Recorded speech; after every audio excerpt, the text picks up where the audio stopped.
حمد ہے خدایا۔ حضرات، جس رسول کی قدموں کی مثال حضرت جبرائیل نہ پا سکے بھلا ان کی تعریف و توصیف کون بیان کر سکتا ہے؟ آئیے ہم شاعر دربار رسول حضرت حسان بن ثابت رضی اللہ تعالیٰ عنہ سے حضور کی تعریف و توصیف سنتے ہیں تو حضرت حسان بن ثابت رضی اللہ تعالیٰ عنہ فرماتے ہیں: بشیر نذیر حاشمی مکرم عطوف رعوف من یسمى بی احمد صلی اللہ تعالیٰ علیہ وسلم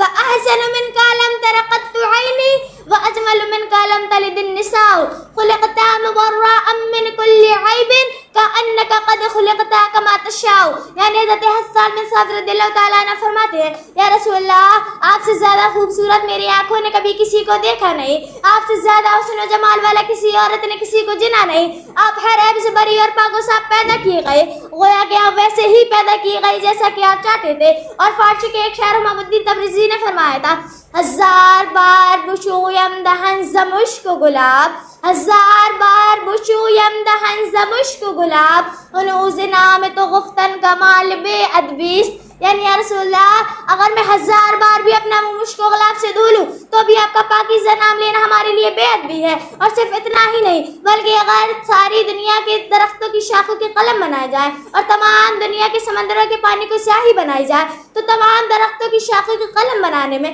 اور تمام دنیا کے سمندروں کے پانی کو سیاہی بنانے میں ختم ہو سکتے ہیں، مگر میرے حضور کی تعریف و توصیف کم حق بیان نہیں کی جا سکتی۔ ساری دنیا کی شاخوں کے قلم ہو جائے، جتنے سمندر سیاہی ہو جائیں تو پھر بھی ممکن نہیں توصیف رسول اکرم کیوں نہ مشروف عمل ساری خدائی ہو جائے۔